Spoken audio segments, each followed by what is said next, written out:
کچھ سچ ایسے ہوتے ہیں جو انسان کو اندر سے توڑ کر رکھ دیتے ہیں، اور کچھ راز ایسے ہوتے ہیں جب وہ کھلتے ہیں تو کسی قیامت سے کم نہیں ہوتے۔ بس تیرا ساتھ ہو کی سٹوری ایسے ہی بھیانک موڑ پر کھڑی ہے۔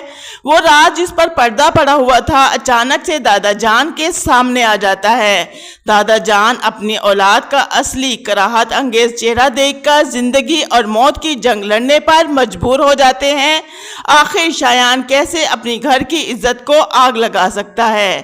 وہ کون سا انکشاف ہے جس نے دادا جان کو سنبھلنے کا موقع تک نہیں دیا اور وہ بے ہوش ہو کر بیڈ پر ہی گر گئے؟ یہ سب کچھ ہم آپ کو آج کی اس ویڈیو میں بتائیں گے، تو اگر ابھی تک آپ نے چینل کو سبسکرائب نہیں کیا تو ضرور کریں۔ جیسا کہ ناظرین آنے والی ایپیسوڈ میں آپ دیکھیں گے انس اور انسا کی محبت ہر گزرتے لمحے کے ساتھ اور بھی زیادہ گہری ہوتی جا رہی ہے۔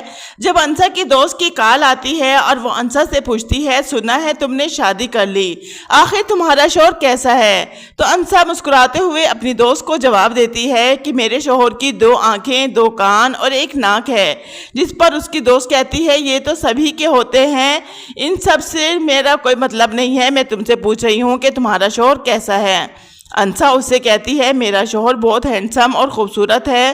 یہ سب سن کر انس بھی سن رہا ہوتا ہے اور وہ اپنی دوست کو ہنستے ہوئے کہتی ہے کیا تمہیں واقعی ہی لگتا ہے کہ انسا جمیل کسی عام شخص سے شادی کر لے گی؟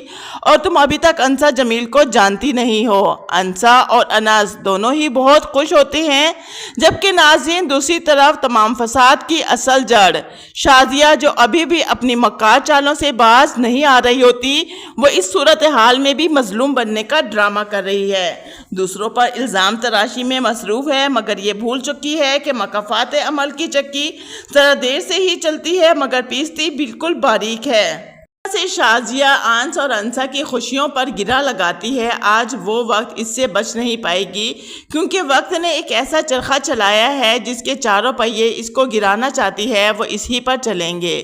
اس کے اپنے گھر کا سکھ چین اس نکلنے کے لیے تیار کھڑے ہیں۔ انس فون پر کسی سے بات کر رہا ہوتا ہے، تبھی انسا وہاں پر بیٹھی انس کو غور سے دیکھ رہی ہوتی ہے۔ اچانک سے انس کی نظر انسا پر پڑ جاتی ہے۔ انسا جو کہ انس کو دیکھ کر کہتی ہے یہ واقعی ہی میرے خوابوں کا شہزادہ ہے، لیکن انس بھی اسے دیکھ لیتا ہے اور انسا سے کہتا ہے کہ تم ایسے کیا دیکھ رہی ہو؟ انسا اس سے اشارے سے پوچھتی ہے کیا تم نے چائے پینی ہے؟ وہ کہتا ہے ہاں۔ کہ ناظرین انسا وہاں سے نکلتی ہے چائے بنانے کے لیے، وہ کچن میں جا رہی ہوتی ہے تو وہیں پر لاؤنج میں شازیہ اور اس کی دوست بیٹھی ہوتی ہے۔ جب وہ وہاں سے انسا کو گزرتے ہوئے دیکھتی ہے تو پوچھتی ہے شازیہ یہ کون ہے؟ شازیہ اسے بتاتی ہے کہ یہ انس کی بیوی ہے، جس پر وہ پوچھتی ہے کیا ان دونوں کی شادی ہو گئی؟ شازیہ اپنے طنز بھرے لہجے میں کہتی ہے ہمیں نہیں پتا نکاح ہوا بھی ہے یا نہیں۔ یہ سب سن کر انسا کے تو تن بدن میں آگ لگ جاتی ہے اور وہ آگے بڑھتی ہے اور کہتی ہے آنٹی آپ کو پتا ہے نا کہ ہمارا نکاح ہوا تھا؟ جس پر شازیہ انسا سے کہتی ہے مجھے کیا پتا کہ تمہارا نکاح، میں کیا تمہارے نکاح میں شامل تھی؟ یہ سب سن کر انس بھی دوڑ کر وہاں پر آ جاتا ہے۔ وہ انسا اور تائی جان کی باتیں سن لیتا ہے۔ وہ تائی جان سے کہتا ہے کہ آپ کو انسا کے بارے میں ایسے نہیں کہنا چاہیے تھا، آپ جانتی ہیں نا کہ میں نے انسا کے ساتھ 4 گواہوں کے سامنے اللہ کے گھر میں نکاح کیا تھا، اپنایا تھا اسے۔ آپ انسا کے ساتھ اس طرح سے بات نہیں کر سکتی، لیکن تائی جان اپنی دوست کے سامنے طنز کے تیر چلانا نہیں چھوڑتی۔ تبھی انسا تائی جان سے کہتی ہے آئندہ غلطی سے بھی آپ نے میرے بارے میں کوئی فضول بات کرنے کی کوشش کی تو میں یہ بھول جاؤں گی کہ آپ انس کی تائی جان ہیں۔ جبکہ ناظرین دوسری طرف شیریں فہام کے ساتھ بہت زیادہ خوش ہے اور وہ پہلے بھی اپنی ماں کو بتا چکی ہے کہ منگنی سے لے کر شادی تک کے سفر میں وہ ہر ڈنر، لنچ اور بریک فاسٹ کو فہام کے ساتھ انجوائے کرنا چاہتی ہے۔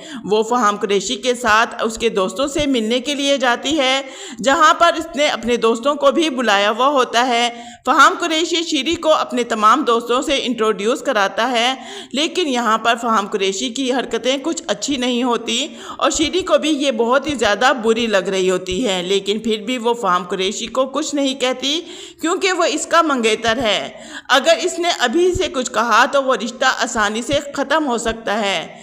کہ رات دیر گئے جب شیری فہام کے ساتھ گھر واپس لوٹتی ہے اور گھر میں انٹر ہو رہی ہوتی ہے تو شایان یہ سب کچھ دیکھ لیتا ہے۔ اس کا چہرہ غصے سے لال ہو جاتا ہے، اس کے لہجے میں زہر بھرا ہوتا ہے۔ وہ بغیر کچھ سوچے سمجھے شیری پر سوالات کی بوچھار کر دیتا ہے اور کہتا ہے کہ تم اتنی رات گئے اس فہام قریشی کے ساتھ کیا کر رہی تھی؟ کیا مطلب تھا تمہارا اس کے ساتھ گھومنے کا، وہ بھی اتنی رات گئے؟ تمہیں اس گھر کی، اس خاندان کی عزت کا کوئی پاس ہے یا نہیں؟ شایان کو لگتا ہے کہ ہر بار کی طرح وہ شیری کو خاموش کرا دے گا، مگر اس بار شیری کی آنکھوں میں آنکھیں ڈال کر کہتی ہے کیونکہ اس کی آنکھوں میں نہ کوئی خوف ہوتا ہے، نہ کوئی شرم اور نہ ہی حیا۔ شیری شایان سے کہتی ہے تم مجھے غیرت اور عزت کا درس دے رہے ہو، کیا تمہیں خود کو بھی شرم آتی ہے یا نہیں؟ شایان کا چہرہ فک ہو جاتا ہے کہ شیری آج اس کے ساتھ کس لہجے میں بات کر رہی ہے، لیکن شیری بھی رکتی نہیں۔ وہ اپنے اندر کا تمام غبار نکالنا چاہتی ہے کیونکہ شایان کی وجہ سے ہی فہام کے دل میں اس کے لیے تھوڑی سی بدگمانی پیدا ہوئی تھی اور اسی لیے وہ آج شایان کو کھری کھری سنانا چاہتی ہے۔ اسی لیے وہ شایان سے کہتی ہے جب تم انس اور انسا کی زندگی برباد کرنے کے لیے ان کی ویڈیو بنائی تھی، اسے وائرل کیا تھا، اپنے گھر کی عزت کو نیلام کیا تھا، تب تمہاری عزت کہاں سوئی ہوئی تھی؟ تب تمہاری غیرت کہاں تھی؟ جب تم نے اپنے ہی گھر کی عزت کا جنازہ نکال دیا اور اب تمہاری عزت درمیان میں آ گئی، تمہیں خاندان کی یاد آ گئی۔ اب اپنے گریبان میں جھانک کر تو دیکھو۔ دوسروں پر انگلیاں اٹھانا آسان ہوتا ہے، لیکن جب یہ کچھ تمہارے سامنے ہو تو اسے برداشت کرنا مشکل ہو جاتا ہے۔ اسی لیے اپنی اوقات میں رہو۔ مجھ پر انگلی اٹھانے سے پہلے سوچ لینا کہ میں بھی تمہاری بہن ہوں۔ شایان ابھی کچھ بولنے ہی والا ہوتا ہے تو مجھے لگتا ہے یہاں پر دادا جان دروازے کے پیچھے سے شیری اور شایان کی تمام باتیں سن لیتے ہیں۔ شیری جو کہ شایان سے کہتی ہے کہ فہام کوئی غیر نہیں بلکہ میرا منگیتر ہے اور میں اس کے ساتھ کہیں بھی جا سکتی ہوں، کوئی مجھے روک نہیں سکتا۔ تبھی مرسلین اور شازیہ بھی ان کی آوازیں سنتے ہیں اور دوڑتے ہوئے نیچے آتے ہیں۔ جب مرسلین سنتا ہے کہ کس طرح سے شیری شایان کے سامنے انس کی ویڈیو کی بات کر رہی ہے، مرسلین دوڑتا ہوا آتا ہے، انس کا ہاتھ پکڑتا ہے اور کھینچتا ہوا اپنے کمرے میں لے جاتا ہے۔ لیکن مرسلین یہ نہیں جانتا کہ دادا جان پیچھے کھڑے ہو کر یہ تمام باتیں سن چکے ہیں۔ جیسے ہی شایان کو وہ کمرے میں لے کر جاتا ہے تو یہاں پر مرسلین اپنے آپے سے باہر ہو جاتا ہے۔ ایک زوردار تھپڑ وہ شایان کے منہ پر دے مارتا ہے۔ شایان غصے میں بہت ہی زیادہ ہوتا ہے اور وہ اپنے باپ کا گریبان پکڑنے کی کوشش کرتا ہے اور کہتا ہے کہ میں اس شیری کو چھوڑوں گا نہیں۔ تبھی شازیہ بھی اپنے کمرے میں انٹر ہوتی ہے اور جب وہ دیکھتی ہے کہ دونوں باپ بیٹے ایک دوسرے کا گریبان پکڑے ہوئے ہیں تو وہ بھی پریشان ہو جاتی ہے۔ آخر یہ سب کچھ کیا ہو گیا؟ جبکہ دادا جان بھی یہ ساری باتیں سن کر ساکت رہ جاتے ہیں۔ وہ جنہیں اپنے جگر کا ٹکڑا سمجھتے تھے، آخر وہ اپنے ہی گھر کی عزت کو نیلام کیسے کر سکتا ہے؟ اور جبکہ مرسلین کو اس سب کے بارے میں پتہ بھی تھا، پھر بھی اس نے اس کو نہیں روکا۔ کہ ناظرین یہاں پر دادا جان شیری کے منہ سے انس اور انسا کی ویڈیو کی وائرل ہونے کی سچائی سنی تو دادا جان کے تو قدم وہیں جم گئے اور ان کے سر پر تو ایسے لگا جیسے کوئی پہاڑ ٹوٹ گیا ہو۔ وہ لرزتے ہاتھوں کے اور پاؤں کے ساتھ اپنے فریم کو پکڑنے کی کوشش کرتے ہیں لیکن خود پر قابو نہیں کر پاتے اور جا کر سیدھا بیڈ پر گر جاتے ہیں۔ انہیں یقین نہیں آ رہا ہوتا کہ انس اور انسا کے ساتھ اتنی بڑی زیادتی کرنے والا اور اتنا بڑا ماسٹر مائنڈ کوئی نہیں بلکہ شایان ہے، جس حقیقت کو سنبھالنے کے لیے وہ دن رات تک دو کر رہے تھے۔ اس کی جڑیں تو انہی کے گھر میں پھیلی ہوئی تھی۔ دادا جان یہ دل کا صدمہ برداشت نہیں کر پاتے، ان کی سانسیں تیز ہونے لگتی ہیں اور آنکھوں کے سامنے اندھیرا آ جاتا ہے۔ دادا جان بے ہوش ہو جاتے ہیں۔ لیکن اسی لمحے انسا جو کہ دادا جان کے کمرے میں پانی رکھنے کے لیے آتی ہے، دروازہ کھولتی ہے تو دادا جان کا فریم پڑا ہوا دیکھتی ہے، پریشان ہو جاتی ہے، دوڑ کر آگے بڑھتی ہے اور دادا جان کو آوازیں لگاتی ہے۔ دادا جان کیا ہوا؟ ہوش میں تو آئیے۔ وہ چیخ کر انس کو بلاتی ہے، انس ادھر آؤ، دیکھو دادا جان کو کیا ہوا ہے۔ انس کے آنے تک انسا دادا جان کا چہرہ تھپتھپاتی ہے، ان کی نبض کو چیک کرتی ہے۔ انس اور انسا دونوں ہی ڈر جاتے ہیں اور وہ بھاگتے ہوئے دادا کو سنبھالتے ہیں اور ہاسپٹل لے جانے کی تیاری کرتے ہیں۔ مرسلین اور شازیہ جب یہ شور سنتے ہیں دوڑ کر نیچے آتے ہیں۔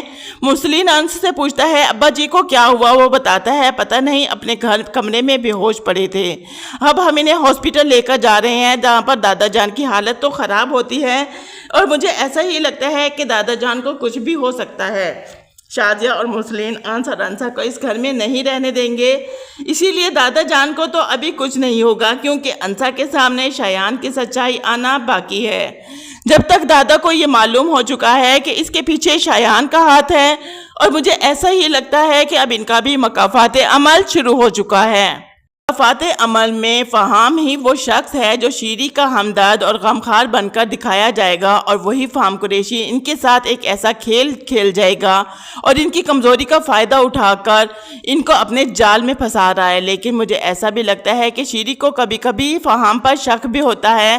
مجھے لگتا ہے کہ شیری کو لگتا ہے فہم قریشی واقعی ہی ٹھیک نہیں ہے، پھر بھی وہ اس کا پیچھا نہیں چھوڑتی، کیونکہ شیری اب ایک ایسی دلدل میں پھنس چکی ہے جہاں سے واپسی کا کوئی راستہ نہیں۔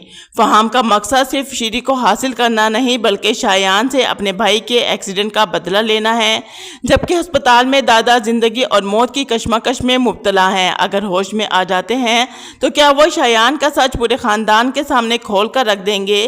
کیا دادا جان اپنے چہیتے پوتے انس کو انصاف دلا پائیں گے؟ کیا شازیہ اور شایان کو معلوم ہو جائے گا کہ دادا جان کو سب کچھ معلوم ہو چکا ہے؟ کیا شیری فہم قریشی کے ارادوں کو وقت پر رہتے سمجھ پائے گی؟ آپ کے خیال میں ویلن کون ہے، شایان، شازیہ یا فہم قریشی؟ اور ایک اور بات، اگر آپ دادا جان کی جگہ ہوتے تو کیا اپنے ہی خون کو سزا دیتے یا خاندان کی عزت بچانے کے لیے خاموش رہتے؟ اپنی رائے کا اظہار کمنٹ باکس میں ضرور کیجیے گا۔ پسند آئی ہو تو ویڈیو کو لائک اور چینل کو سبسکرائب کرنا مت بھولیے گا۔ بہت ساری دعاؤں کے ساتھ اللہ حافظ، اپنا خیال رکھیے گا۔